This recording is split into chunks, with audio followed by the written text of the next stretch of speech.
ஐரோப்பா நாடுகள்ல செட்டில் ஆகுறது தான் உங்களோட கனவா? அப்படின்னா, அங்க உள்ள சலுகைகள் என்ன? அங்க உள்ள சிக்கல்கள் என்ன? அப்படிங்கிறத நம்ம இந்த வீடியோல பார்க்கலாம். மக்கள பொறுத்தவரைக்கும் ஒரு புதிய தொடக்கத்த தேடி தான் ஐரோப்பாக்கே போறாங்க. அப்படி போறவங்களுக்கு அந்த புதிய தொடக்கம்ங்கிறது அவங்களுக்கு கிடைச்சிருச்சா? அவங்க நினைச்சது எல்லாமே நடந்துருச்சா? அப்படின்னு பார்க்கலாம்.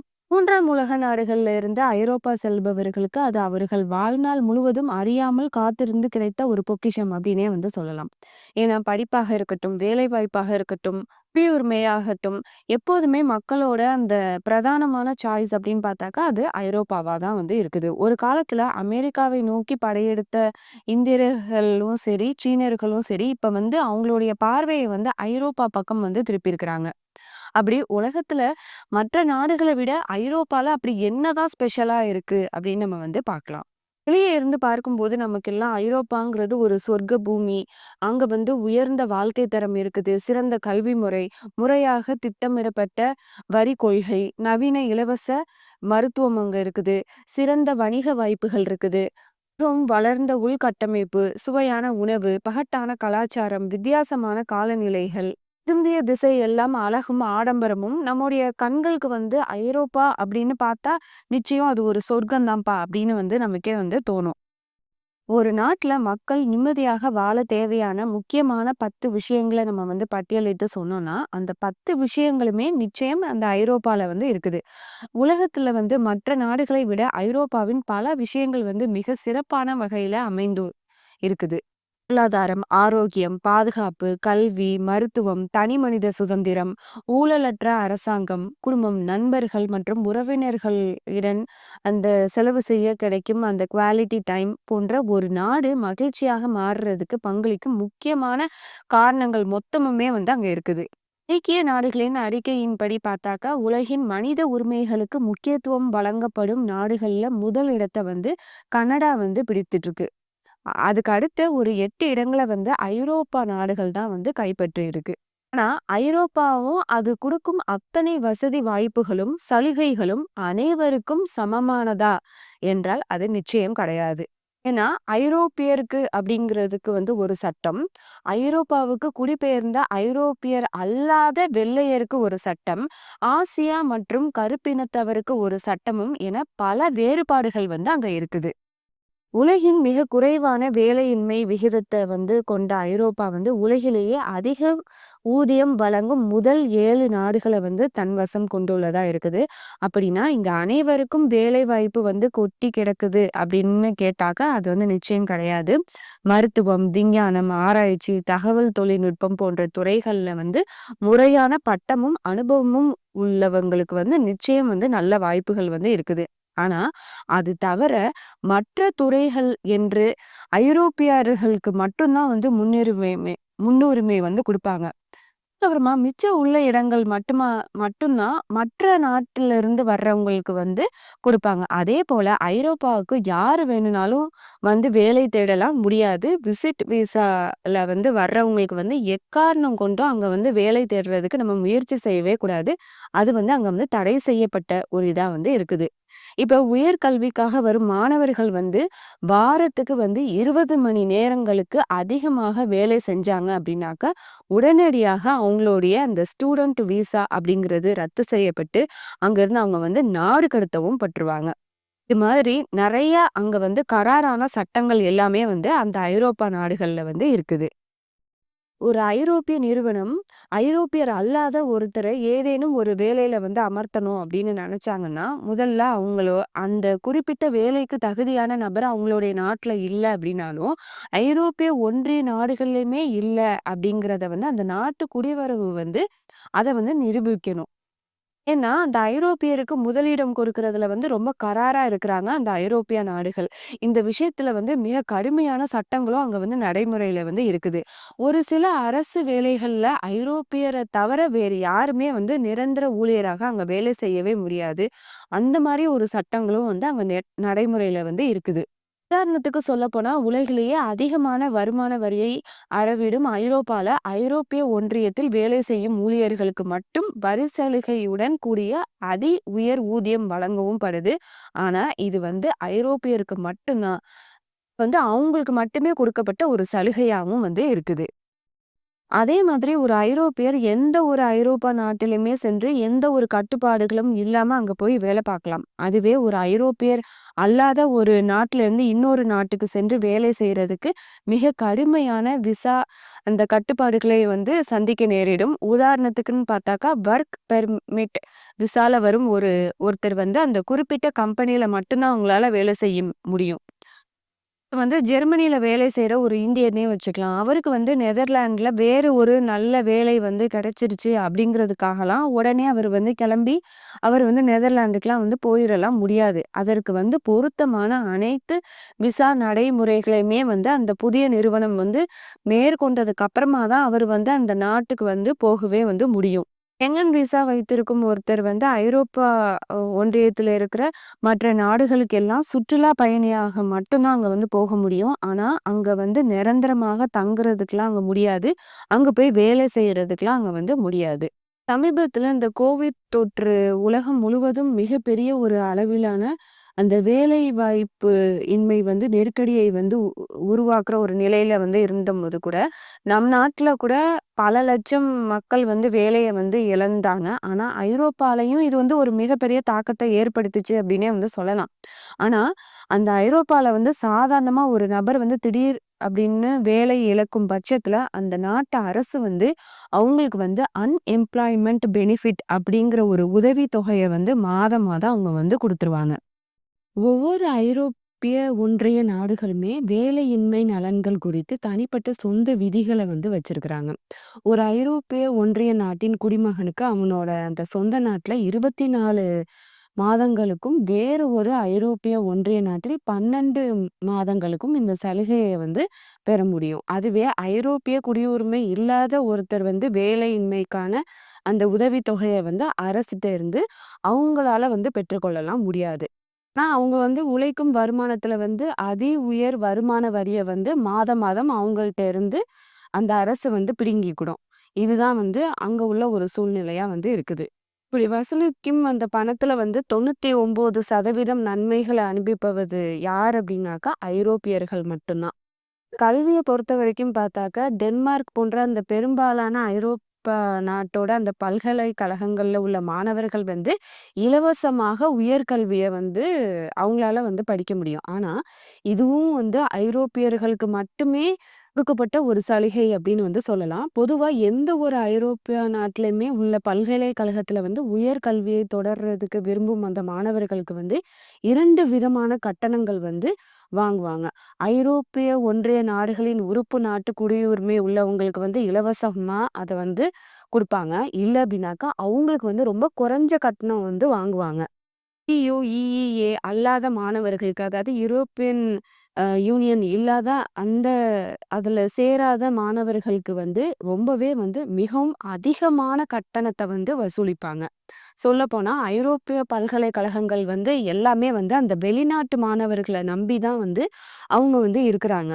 சமீபத்தில நடத்திய அந்த ஐரோப்பா டாட் EU அறிக்கை வந்து என்ன சொல்றாங்கன்னா, அந்த அறிக்கை மூலமா என்ன தெரிய வருதுன்னா, சுமார் 1,50,000 மில்லியன் ஐரோப்பியர் அல்லாத வெளிநாட்டு மாணவர்கள் வந்து ஐரோப்பா அந்த பல்கலைக்கழகங்கள்ல போய் கல்வி கத்துக்கிறதா வந்து சொல்றாங்க.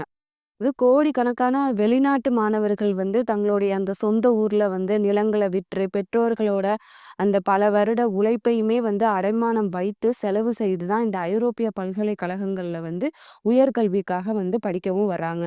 இதுல வந்து அதிர்ஷ்டம் உள்ளவங்க வந்து மேற்கொண்டு அந்த வேலை வாய்ப்ப வந்து தேடிக்கிறாங்க. ஆனா 100க்கு 95% மேல வந்து தமது படிப்பை வந்து முடிஞ்சதுக்கு அப்புறமா வந்து விசாவ வந்து நீட்டிக்க முடியாம உங்களுடைய தாயகத்துக்கே வந்து திரும்பிடுறாங்க. இது ஒரு ஐரோப்பிய மாணவனுக்கு வந்து அவனோட படிப்பு முடியும் போதே கடல் போல வேலைவாய்ப்பு சந்தை வந்து திறக்கவும் படுது. இதுதான் அங்க உள்ள அந்த கல்வி நிலையா இருக்குது. அதாவது வெளிநாட்டு மாணவர்கள்ட்ட இருந்து அதிகமான ஒரு தொகைய வந்து பிடுங்கி தான், அவங்களுடைய அந்த ஐரோப்பா மாணவர்களுக்கு வந்து இலவசமா வந்து உயர்கல்விக்கு வந்து அந்த அரசு வந்து இலவசமா வந்து குடுத்துட்டுருக்காங்க. இப்ப மருத்துவத்த வந்து பார்க்கலாம். என்னதான் ஐரோப்பால வந்து இலவசமான மருத்துவம் அப்படின்னு சொன்னாலுமே, அதிலேயும் அதிகமான சலுகைகள்னு பார்த்தாக்கா, ஐரோப்பியர்களுக்கு மட்டும் தான் குடுக்குறாங்க.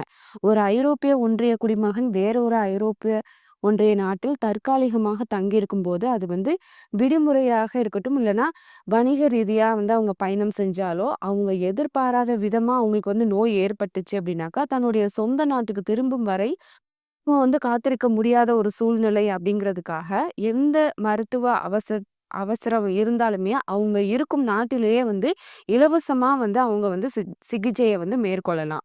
இதுவே ஐரோப்பால நிரந்தர விசால அல்லது நீண்ட கால விசால இருக்கும் வெளிநாட்டவருக்கு அங்க தங்கியிருக்கும் நாட்டில் மட்டும் தான் வந்து இலவச மருத்துவ வசதிகள் வந்து பெற முடியும்.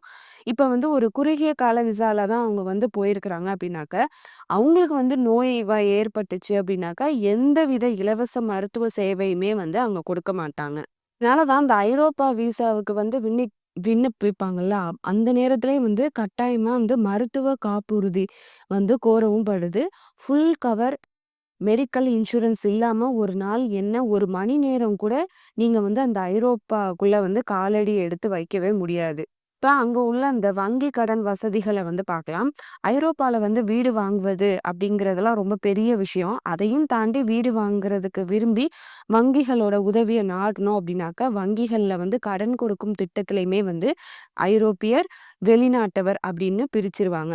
சாதாரணமா ஒரு ஐரோப்பியர் வந்து வீடு வாங்குறதுக்கு வெறும் ஒரு 5% வந்து குடுக்குறாங்க அப்படின்னாக்க, ஐரோப்பியர் இல்லாத அந்த வெளிநாட்டவருக்கு வந்து குறைந்தபட்சம் 20% முதலீட்ட வந்து கராரா வந்து புடுங்கிருவாங்க. இதுதான் அங்க உள்ள அந்த வங்கி கடன் வசதிகள். மொழிய வந்து பார்க்கலாம். சீன மற்றும் ஆங்கில மொழிகள நீக்கி பார்த்தோம் அப்படின்னாக்கா, உலகின் மிகவும் பிரபலமான மொழிகளான French, Russian, German, Spanish, Italian மற்றும் பல மொழிகளுக்கு ஐரோப்பா வந்து தாயகமா இருக்குது. சுமார் 50 நாடுகளை உள்ளடக்கிய ஐரோப்பா கண்டம் வந்து ஒவ்வொரு நாட்டிற்கும் அதன் சொந்த தனித்துவமான மொழிகள வந்து கொண்டுட்டு இருக்குது. சில நாடுகளின் 2 அல்லது 3 தேசிய மொழிகள் கூட அங்க இருக்குது. 27 உறுப்பு நாடுகளை கொண்ட ஐரோப்பிய ஒன்றியம் வந்து 24 மொழிகளை அதன் அதிகாரப்பூர்வமாக மொழிகளாக அங்கீகரிக்கவும் செஞ்சிருக்கிறாங்க. இந்த ஐரோப்பிய ஒன்றியத்துல மட்டும் சுமார் 60 சிறுபான்மை மொழிகள் வந்து பேசப்படுது. இருப்பினும் இங்க வந்து அதிகம் பயன்பாட்டுல உள்ள மொழிகளோட பட்டியலை நம்ம எடுத்து பார்த்தோம் அப்படின்னாக்கா, பிரெஞ்சு, ஜெர்மன், ஸ்பானிஷ் மற்றும் ஆங்கிலம். இந்த 4 மொழிகள் தான் வந்து முன்னிலையில வந்து இருக்குது. இது வந்து எல்லைக்கு எல்லை வந்து மொழிகள் வந்து மாறுபடும். பல இடங்கள்ல அந்தந்த அவங்களுடைய அந்த சொந்த மொழி தெரியல அப்படின்னாக்கா, ரொம்பவே வந்து கஷ்டம் தான். ஒரு நாளை சமாளிக்கிறது அப்படிங்கிறதே வந்து ரொம்பவே வந்து கடினமா ஆயிரும். பெரும்பாலான நாடுகளின் எல்லைகள்ல வந்து மொழிகள் வந்து ஒன்றுடன் ஒன்று வந்து கலந்து கிட்டத்தட்ட ஒரு பொதுவான வடிவுல வந்து சேர்ந்து இருக்குது. உதாரணத்துக்கு சொல்ல போனோம்னா, டென்மார்க் மற்றும் அந்த ஜெர்மன் எல்லையில உள்ள மக்கள் வந்து கிட்டத்தட்ட பல வார்த்தைகள வந்து பொதுவா தான் வந்து பயன்படுத்திட்டு இருக்கிறாங்க. இப்ப வந்து ஜெர்மன் மற்றும் ஆஸ்திரேலியா எல்லையில இருக்கிற மக்கள் வந்து ஜெர்மன் கலந்த அந்த ஆஸ்திரேலியா மொழிய வந்து பேசுறாங்க. அதே போல ஒரு மொழி கிளையின் கீழ் உள்ள மொழிகள வந்து கிட்டத்தட்ட ஒரே வடிவத்தை கொண்டும் இருக்குது. உதாரணத்துக்கு பார்த்தோம்னா, ஸ்வீடிஷ் மற்றும் டேனிஷ் மொழிகள் வந்து 2மே கிட்டத்தட்ட ஒரே மாதிரி தான் வந்து இருக்குது. இப்ப நீங்க வந்து ஐரோப்பால வந்து நீண்ட காலம் வந்து வெற்றிகரமா அங்க வந்து இருக்கணும் அப்படின்னாக்கா, முதல்ல நீங்க வசிக்கிற அந்த குறிப்பிட்ட நாட்டின் மொழிய வந்து நல்லா வந்து கத்துக்கணும். குறைந்தது 2 அல்லது 3 ஐரோப்பிய மொழிகள வந்து நம்ம வந்து தேர்ச்சி பெற்று இருக்கணும். அதுதான் வந்து ரொம்பவே வந்து சிறப்பான ஒரு விஷயம். மருத்துவ ஆவணங்கள்ல இருந்தும் சரி, வங்கி, பாடசாலை என அரசு மட்டும் அல்லாது தனியார் நிறுவனங்கள் கூட தன்னுடைய அந்த சொந்த மொழியாக அவர்களின் சொந்த மொழியில மட்டும்தான் வந்து பயன்படுத்துறாங்க. சூப்பர் மார்க்கெட், மார்க்கெட்டிங் விளம்பரத்துல இருந்து எல்லா ஆவணங்கள்லயுமே வந்து அந்தந்த மொழிகள்ல தான் வந்து அச்சிடவும் படுது. மொழி தெரியல அப்படின்னாக்கா வேலை வாய்ப்பு வந்து ரொம்பவே வந்து கடினமாகிரும். இது மட்டும் இல்லாம வெறும் ஆங்கிலத்த மட்டும் வச்சுட்டு பல இடங்கள்ல நம்மளால சமாளிக்கவே முடியாது. ஐரோப்பிய நாடுகளுக்கு குறிப்பிட்ட விசால வர்ற ஒருத்தவங்க வந்து அந்த விசாவின் ஏதேனும் ஒரு நிபந்தனைய வந்து மீறிட்டாங்க அப்படிங்கிற பட்சத்துல அவர் வந்து சட்டவிரோத குடியேற்றவாசி அப்படின்னு ஒரு முத்திரையை வந்து குத்திடுவாங்க. சொந்த நாட்டை, சொந்த சமூகத்தை என எல்லாவற்றையும் விட்டுட்டு ஒரு புதிய வாழ்க்கையை, புதிய சட்டங்களை, புதிய கல்வி மற்றும் சுகாதார அமைப்புகளை, வெவ்வேறு மொழிகள் மற்றும் வெவ்வேறு கலாச்சாரங்களை எதிர்பார்த்து ஒரு நாட்டில இருந்து இன்னொரு நாட்டிற்கு தம் உயிரை பணயம் வைக்கிற அளவுக்கு வந்து மிஞ்சுறது அப்படிங்கிறது எதுக்காக அப்படின்னாக்கா, எதிர்பார்த்த அந்த ஆடம்பர வாழ்க்கை நோக்கி தான் வந்து போறாங்க. ஆனா, அதுல காத்திருக்கிற அதிர்ச்சியும், ஏமாற்றமும் என்னங்கிறதையும் நம்ம வந்து பார்த்துடலாம். மைக்ரண்ட் ஸ்மக்லிங் என்பது வந்து உலகளாவிய அளவில பெருகி வரும் ஒரு குற்ற செயல் அப்படின்னே வந்து சொல்லலாம். குறிப்பா ஐரோப்பா எதிர்கொள்ளும் மிகப்பெரிய சவால்னே வந்து இத சொல்லலாம். வறுமை, சமூக மற்றும் அரசியல் இல்லாத ஒரு சூழல், யுத்தம் போன்ற பல காரணங்களுக்காக மக்கள் வந்து தன்னுடைய சொந்த நாடுகள விட்டு வேறு நாடுகளுக்கு வந்து செல்றதுக்கு முடிவு பண்றாங்க. இவங்களுடைய அந்த முதல் சாய்ஸ்ன்னு பார்த்தாக்கா, அந்த முதலாம் உலக நாடுகள தான் வந்து முதல்ல அவங்க வந்து சூஸ் பண்றாங்க. இந்த நாடுகளுக்கு வந்து சட்டப்பூர்வ இடம் பெயர்வு வழிகள் வந்து ரொம்பவே வந்து கடினமானதாக வந்து இருக்கிறதுனால, சட்டவிரோதமா எப்படி அங்க போய் செட்டில் ஆகலாம் அப்படிங்கிறது தான் வந்து அந்த மக்கள் வந்து பார்க்குறாங்க. ஐரோப்பாவுக்கு வந்து சட்டவிரோதமா வந்து நுழையிற மக்கள் தான் வந்து நாளுக்கு நாள் அதிகமாகிக்கிட்டே வந்து இருக்கிறாங்க. உங்களுடைய அந்த உயிர வந்து பணயம் வைத்து இவங்க மேற்கொள்ற அந்த பயணம்ங்கிறது பெரும்பாலும் வன்முறையிலயுமே வந்து ஆபத்திலயும் போய் முடியுது. மத்திய தரைக்கடலில் இருந்து கிடந்த அந்த சிரியாவை சேர்ந்த 3 வயது சிறுவன் வந்து ஆலன் குரோடி அப்படி அவங்களுடைய மரணம் வந்து இந்த அவலத்தோட துயரத்த வந்து உழுக்குற அளவுக்கு வந்து இருக்குது. இருந்தாலும் இந்த நிலை வந்து மாறிச்சா அப்படின்னு கேட்டாக்க, அது கிடையவே கிடையாது. ஒரு நாட்டுல இருந்து இன்னொரு நாட்டுக்கு அந்த எல்லைகள வந்து தாண்டி போகணும் அப்படின்னாக்கா, ஒரு சில சட்ட ஆவணங்கள் வந்து கண்டிப்பா இருக்கணும். அதேபோல செல்லும் நாட்டின் வரையறுக்கப்பட்ட அந்த குடியேற்ற சட்டங்களையும் வந்து நம்ம வந்து பின்பற்றணும். தேவையான சட்ட ஆவணங்கள் இல்லாம ஒரு நாட்டிற்கு வந்து போனாலோ, அங்க வந்து அந்த நாட்டோட அந்த குடியேற்ற சட்டங்கள வந்து நம்ம மீறினாலோ, அது வந்து சட்டவிரோத குடியேற்ற சட்டத்தின் கீழ வந்து கைது செஞ்சு சிறையில வந்து அடைச்சிருவாங்க. இல்ல அப்படின்னாக்கா, அங்க இருந்து நாடு கடத்தவும் செஞ்சுருவாங்க. இப்ப அந்த ஐரோப்பாவுக்கு வந்து சட்டவிரோதமா வந்து குடியேறுபவர்கள்ன்னு பார்த்தாக்கா, வெறும் ஆசியா, ஆப்பிரிக்க நாட்டவர்கள் மட்டும் கிடையாது. கிழக்கு ஐரோப்பாவின் ஐரோப்பிய ஒன்றியத்திற்குள் அடங்காத நாட்டவர்கள், சிலி, மெக்சிகோ, அர்ஜென்டினா போன்ற கிழக்கு அமெரிக்கா நாட்டவர்களும் வந்து பெரும் அளவுல வந்து ஐரோப்பாவ நோக்கி வந்து படையெடுக்கிறாங்க.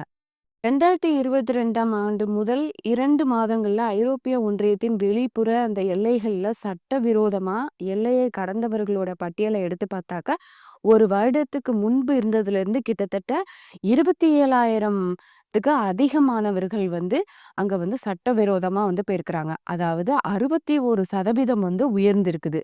ஐரோப்பால வந்து சட்டவிரோதமா குடியேற்ற அந்த வாசிகளோட பிரதானமான அந்த ரூட்டுன்னு பார்த்தாக்க, அந்த டார்கெட் வந்து மேற்கு பால்கன் பாதை தான். அதாவது வெஸ்டர்ன் பால்கன் ரூட். இங்க தான் வந்து ஐரோப்பால வந்து அதிகமான எண்ணிக்கையிலான அந்த சட்டவிரோத பார்டர் கிராசிங் வந்து பதிவும் ஆகுது.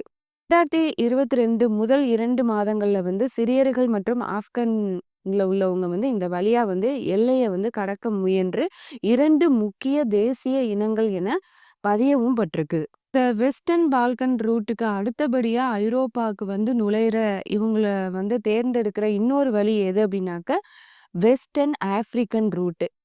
ஸ்பெயினோட கெனேரி தீவுகளுக்கு செல்லும் அந்த மேற்கு ஆப்பிரிக்கா வழிய வந்து ஐரோப்பாவுக்குள்ள சட்டவிரோதமா வந்து குடியேறவும் செய்றாங்க. இதுதான் இவங்களுடைய 2வது முக்கியமான வழியா இருக்குது. இந்த பாதை வழி வந்தவர்களோட அந்த பாதிக்கும் மேலானவர்கள் வந்து மொராக்கோக்காரர்களும், கினியா மற்றும் செனகல் போன்ற நாட்டவர்களும் தான் வந்து அதிகமா இருக்கிறாங்க.